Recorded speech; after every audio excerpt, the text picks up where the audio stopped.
Adaora never planned to fall for anyone, especially not the arrogant son of the landlord trying to evict her. But when Emeka offers to wipe her rent debt in exchange for pretending to be his girlfriend, she says yes, and unknowingly declares war on the most powerful family in Lagos. What started as survival turns into scandal, betrayal, and a love that could burn the city down, or save it. Will love survive the lion's den, or will Adaora lose everything, including her heart? Before we dive into this unforgettable revenge story, tell us, where are you watching from? Drop your city or country in the comments below. If you love powerful stories about betrayal, resilience, and sweet justice, don't forget to like this video and subscribe to our channel. It helps us reach more amazing viewers like you, and ensures you never miss the next jaw-dropping episode. The rain pounded against the rusty zinc roof of the small two-room apartment like 1,000 angry fists. Adaora sat on the edge of her worn-out mattress, staring at the peeling paint on the wall, her fingers clutching the white paper that had just been slipped under her door. Final notice: pay rent or vacate in 7 days. Her stomach twisted. She had seen this coming, but the reality of it still hit her like a slap. 3 months behind on rent. No job. A 5-year-old daughter, Chisholm, who needed school fees, food, and new shoes because her old ones had holes. "Mama, I'm hungry," Chisholm whined, tugging at Adaora's wrapper. Adaora forced a smile, running a hand over her daughter's braided hair. "I know, baby. Let me see what we have." She stood up, her legs heavy, and walked to the small kitchen area. The fridge hummed weakly empty except for a half-empty bottle of water and a small bowl of leftover beans. Her phone buzzed on the counter. A message from her sister. "Any luck with the job?" Adaora sighed. She had been to 5 interviews in the past month. None had called back. A loud knock at the door made her jump. "Mrs. Nwachukwu," a deep voice called. Adaora's heart pounded. She knew that voice. Emeka Okonkwo, the landlord's son. Tall, handsome, and always dressed in expensive designer clothes that screamed, "rich kid." He was the one who delivered the bad news whenever tenants were late on rent. She took a deep breath and opened the door. Emeka stood there, an umbrella in one hand, his crisp white shirt slightly damp from the rain.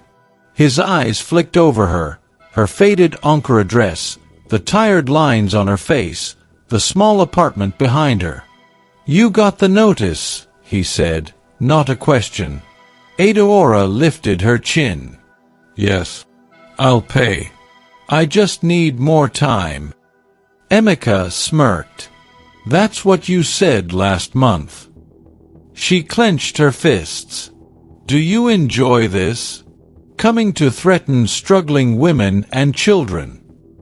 His smirk faded. For a second, something flickered in his eyes: guilt? Annoyance? She couldn't tell. Then he surprised her. "What if I could help you?" he said. Adaora frowned. "How?" Emeka glanced around, then lowered his voice. "I have a proposal." 10 minutes later, Adaora sat across from him at her small dining table, her arms crossed. Chisholm played quietly in the corner with a broken doll. "Let me get this straight," Adaora said, her voice tight. "You want me to pretend to be your girlfriend?" Emeka nodded. "Just for a few weeks. My father keeps pressuring me to settle down. If he thinks I'm serious with someone, he'll stop bothering me." Adaora laughed bitterly. "And in return, I'll wipe out your rent debt. All 3 months. Her breath caught. That was over 300,000 Nigerian nairas. Enough to give her breathing room. But "Why me?" she asked. "You could get any girl in Lagos to do this." Emeka's gaze held hers. "Because you're not the type to catch feelings. And because I know you need this." Adaora's pride warred with desperation. She hated him for seeing her struggle. Hated that she had no choice. But Chisholm needed to eat. "Fine," she said. "But we set rules. No touching. No kissing. And the moment your father backs off, this ends." Emeka grinned. "Deal." 3 days later, Adaora found herself in a fancy restaurant in Lekki, wearing a borrowed dress from her sister and heels that pinched her toes. Emeka looked unfairly handsome in a fitted black blazer, his cologne making her head spin. "Relax," he murmured, placing a hand on her lower back as the waiter led them to their table. "You look like you're going to war." "This is war," she muttered. But then his family arrived. His father, Chief Okonkwo, was a towering man with a sharp gaze that made Adaora's palms sweat. His mother, draped in expensive lace, looked her up and down like she was a stain on their family name. Then there was Amara, Emeka's ex-girlfriend, beautiful, polished, and glaring daggers at Adaora. "So," Chief Okonkwo said, sipping his wine, "Emeka tells us you're special." Adaora forced a smile. And then Emeka did something she didn't expect. He reached for her hand, lacing their fingers together. "She is," he said, his thumb brushing her knuckles in a way that sent a shiver up her spine. And just like that, Adaora realized something terrifying. This fake relationship might not feel so fake after all. The air in the upscale Lekki restaurant was thick with tension, the kind that made Adaora's skin prickle. She could feel the weight of Chief Okonkwo's stare like a physical touch, cold, assessing, and utterly unimpressed. Emeka's thumb traced slow circles on the back of her hand, a silent command, "Play along." But how was she supposed to do that when his mother, Mrs. Okonkwo, was looking at her like she was a cockroach that had crawled onto their dinner table? "So, Adaora," Chief Okonkwo began, his deep voice cutting through the soft jazz playing in the background. "What does your father do?" Adaora's grip on her wine glass tightened. She had expected this. The Okonkwos were old money, the kind of family that cared about bloodlines and connections. "My father was a schoolteacher," she said, keeping her voice steady. "He passed away 5 years ago." A flicker of something pity, disappointment, crossed Mrs. Okonkwo's face. "And your mother?" "She sells fabrics in Balagan Market." A beat of silence. Then, Amara, Emeka's ex, let out a soft, mocking laugh. "So, Emeka," Amara purred, her manicured fingers playing with her necklace. "This is the kind of woman you like now? Market women." Adaora's face burned. Emeka's hand tensed around hers. Before he could respond, Chief Okonkwo leaned forward, his eyes sharp. "And what do you do, Adaora?" She swallowed. I'm between jobs at the moment." Another silence. Longer this time. Then, Mrs. Okonkwo clapped her hands together, a fake smile plastered on her face. "So you're unemployed and dating my son. How interesting." Dinner was a disaster. Every bite of the expensive grilled lobster tasted like ash in Adaora's mouth. Every laugh from Amara felt like a knife twisting in her gut. By the time dessert arrived, some fancy chocolate thing she couldn't even pronounce, she was ready to bolt. Then Emeka did something unexpected. He stood up, pulling her with him. "We're leaving." His parents blinked. "What?" "Now," Emeka said, his voice firm. And just like that, they were outside, the cool Lagos night air hitting Adaora's face like a slap. Emeka's Range Rover was silent except for the hum of the engine. Adaora stared out the window, her hands shaking in her lap. "You could have warned me," she whispered. Emeka sighed. "I didn't think they'd be that bad." Adaora let out a bitter laugh. "Really? You didn't think your rich, snobby parents would look down on a poor, jobless single mother?" Emeka's jaw tightened. He didn't respond. The silence stretched between them, thick and uncomfortable. "Then, I'm sorry," he said quietly. Adaora turned to look at him. The streetlights flickered across his sharp features, casting shadows under his eyes. For the first time, he looked human. Not just the arrogant landlord's son. She didn't know what to say. When they got back to her apartment, Emeka walked her to her door. "You okay?" he asked. Adaora shrugged. "I've survived worse." A small smile tugged at his lips. "You're stronger than you look." She rolled her eyes. "Don't flatter me." He stepped closer. Too close. Adaora's breath hitched. He was standing right in front of her, his cologne wrapping around her, his eyes dark and unreadable. For a wild, terrifying second, she thought he was going to kiss her. And even worse, she wanted him to. But then, "Mama!" Chisholm's sleepy voice came from inside the apartment. The spell broke. Emeka stepped back, clearing his throat. "I'll see you tomorrow." Adaora nodded, her heart still pounding. "Tomorrow." As she closed the door behind her, she pressed her back against it, trying to calm her racing thoughts. This was supposed to be fake. So why did it feel so real? The next morning, Adaora's phone buzzed violently. It was her sister. "Turn on your TV now." Confused, Adaora grabbed the remote. The news headline made her blood run cold. Okonkwo family heir in love scandal. Emeka Okonkwo dating poor single mother. A paparazzi photo of them at the restaurant filled the screen.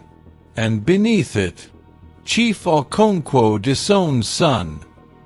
Adaora's hands trembled. This wasn't part of the deal. This was war. The television screen glowed like fire in Adaora's small, stuffy apartment. Her hands shook as she read the news headline for the third time. Okonkwo family heir dating poor single mother. Chief Okonkwo furious. Underneath the bold letters was a picture of her and Emeka at the restaurant last night. The camera had caught the exact moment Mrs. Okonkwo was giving Adaora that terrible look, like she was a piece of dirt on her expensive shoes. Adaora's phone wouldn't stop buzzing. First message, "Sister, is this you on TV?" From her cousin Kechi. Second message, "My friend saw you with that rich man. How much is he paying you?" Asterisk from an old schoolmate.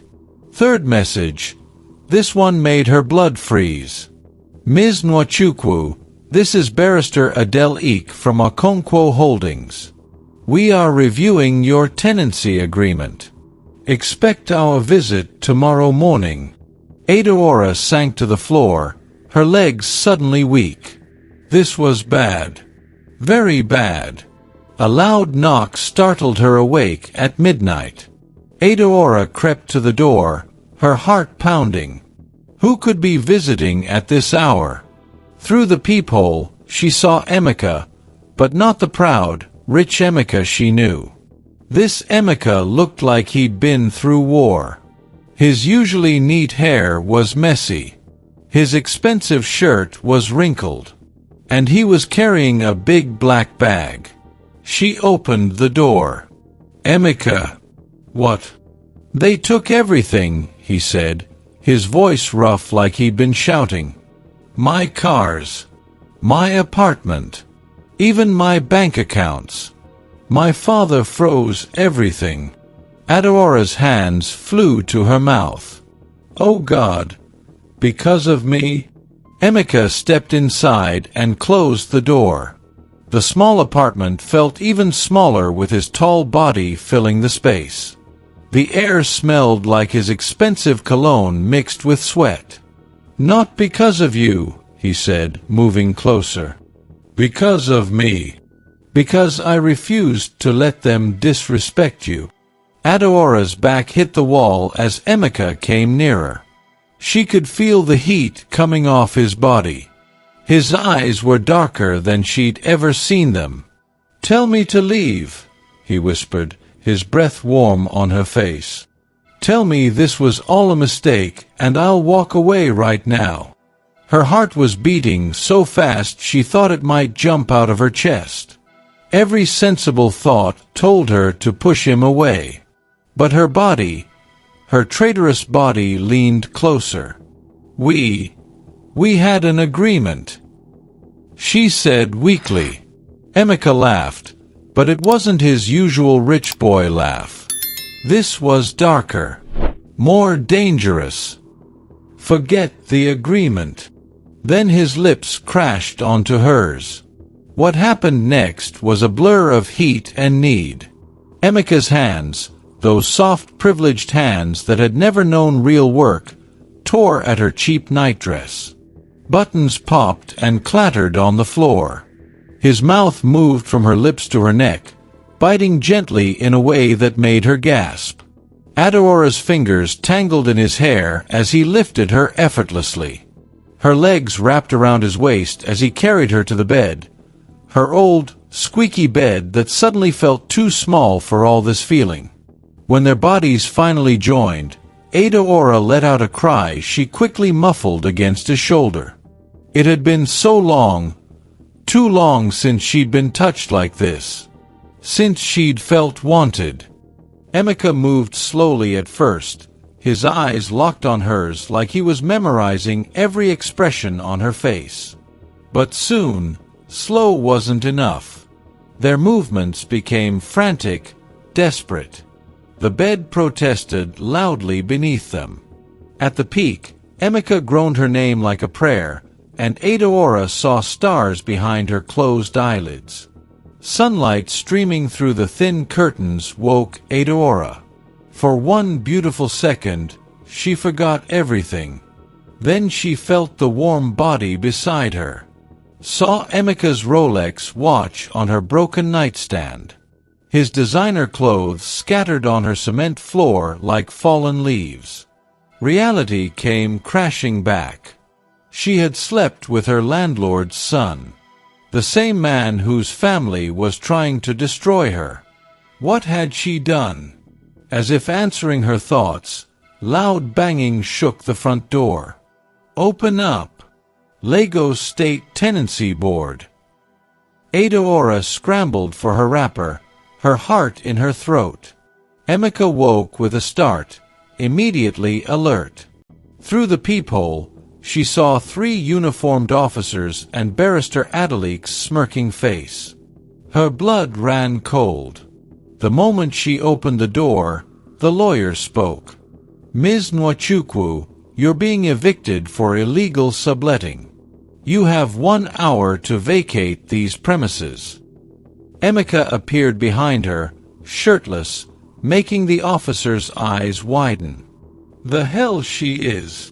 Barrister Adaora's smile didn't reach his eyes. Ah, Emeka.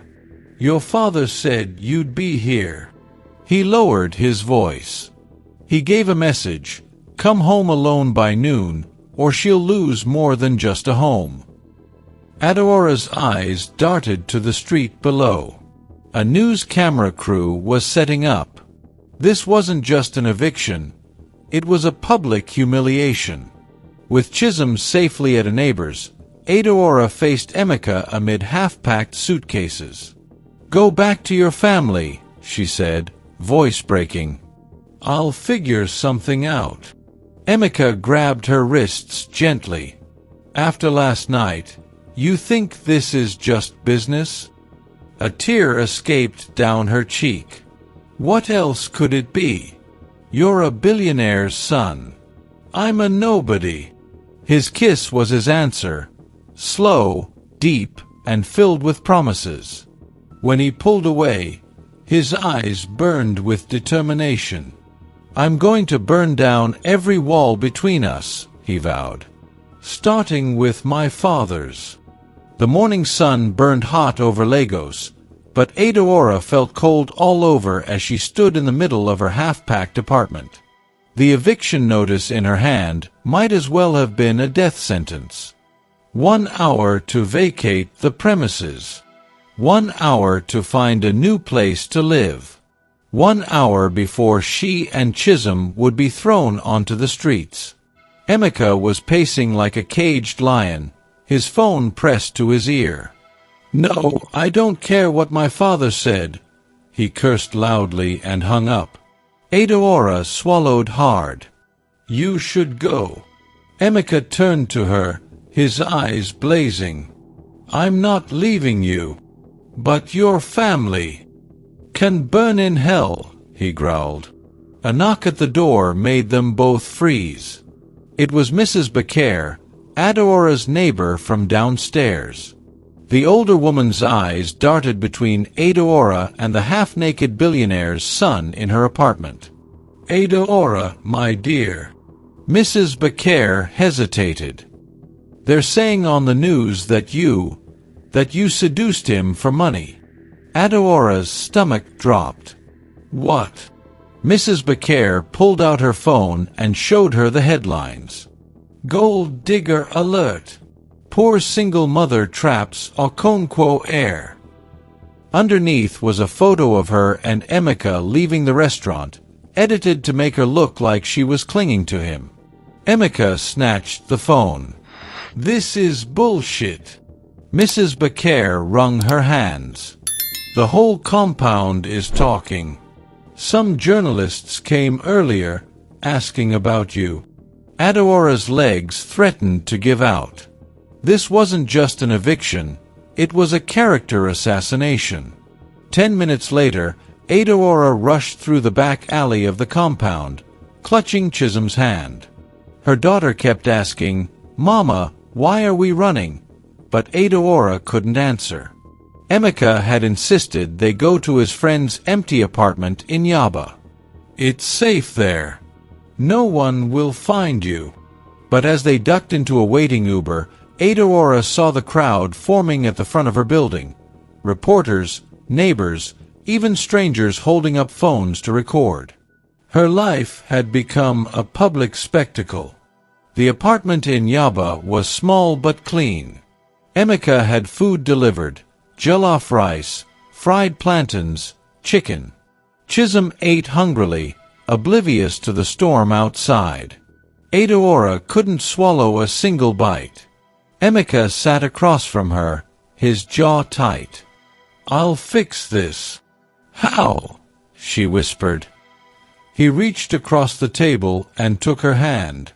His fingers were warm, rough in a way she hadn't expected. "I have a plan." She wanted to believe him. But then her phone buzzed, another message from her sister. "Adaora, they're saying you're a prostitute. They're digging up everything, even that old job you had at the bar." "What's happening?" Adaora's vision blurred. That night, after Chisholm was asleep, Emeka's phone rang. His face darkened as he listened. When he hung up, he looked like a man who had just been sentenced to death.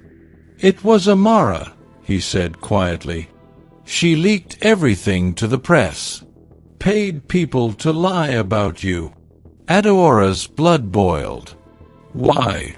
Emeka wouldn't meet her eyes. "Because I was supposed to marry her." The room spun.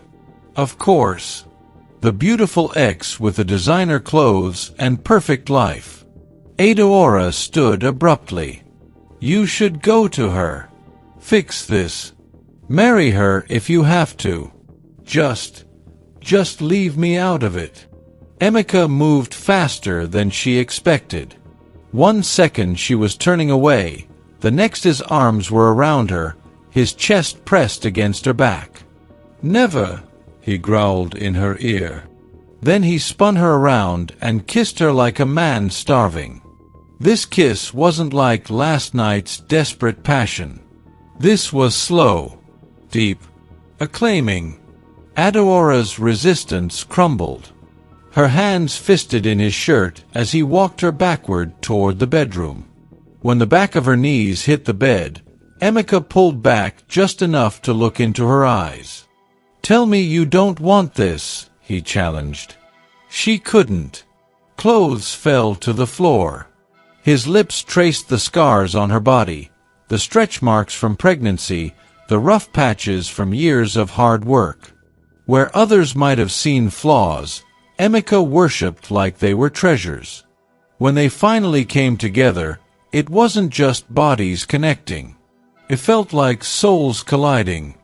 Afterward, as they lay tangled in sweaty sheets, Emeka's phone buzzed again.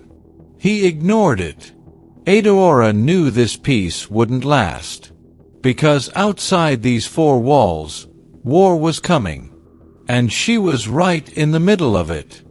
The relentless Lagos rain drummed like impatient fingers on the corrugated zinc roof of Mama Chioma's cramped provision store. In the dim backroom that smelled of dried fish and kerosene, Adaora carefully unfolded the plastic bag containing all their remaining possessions. 2 changes of clothes for Chisholm, her daughter's favorite stuffed rabbit, now missing one eye, and the 5,300 Nigerian nairas that had to last them God knows how long. Chisholm, sitting cross-legged on the thin mattress they shared, looked up from coloring with a broken pencil. Mama Chioma said we can stay until Sunday. That's 3 more sleeps, right? Adaora's hands stilled. 3 days. 72 hours to find somewhere, anywhere, that would take in a jobless single mother and her child. She forced a smile. Yes, baby. 3 more sleeps. The lie tasted bitter on her tongue. Outside, thunder growled like Chief Okonkwo's voice when he'd had her dragged into his car yesterday. She could still smell his expensive cologne mixed with the metallic scent of blood where his bodyguards had gripped her arms too tight. A frantic knocking at the store's back door shattered her thoughts. "Adaora! Open this door now." Mama Chioma's voice trembled with unusual urgency. When Adaora unbolted the door, her plump friend stood drenched in rainwater, clutching a crumpled Daily Sun newspaper. The headline screamed in bold red letters, "Billionaire's son vanishes. 10 Nigerian nairas million reward for information." Below it was a grainy photo of Emeka leaving their apartment building that awful morning, his usually perfect hair disheveled, his Gucci shoes splashed with mud from the gutter where Adaora's belongings had been dumped. Mama Chioma's plump fingers trembled as she pointed to the smaller headline, "Family sources blame witchcraft romance." "People are talking nonsense," Mama Chioma whispered fiercely. "That woman Ayabo at the Junction Market is telling everyone you." The roar of a high-powered engine cut through the rain. Through the shop's fly-specked window, Adaora saw the nightmare black Range Rover with tinted windows sliding to a stop outside, the same vehicle that had brought barrister Adele Eek to evict them. Mama Chioma's eyes widened. "Jesus preserve us! They've come for you." Adaora's body moved before her mind could think. She shoved the newspaper and their meager savings into Mama Chioma's hands. "Take Chisholm through the back alley. Go to Sister Ngozi's place. Don't tell anyone where I—" The shop's front door burst open with a crash. The car's leather seats felt like ice against Adaora's rain-drenched skin. Chief Okonkwo sat perfectly still beside her, his gold cufflinks glinting as he flipped through a file. Up close, he smelled of expensive cigars and imported aftershave, a scent that somehow made the fear curdle in her stomach. "You have exactly 30 seconds to tell me where my son is." His voice was dangerously quiet. "After that, I stopped being polite."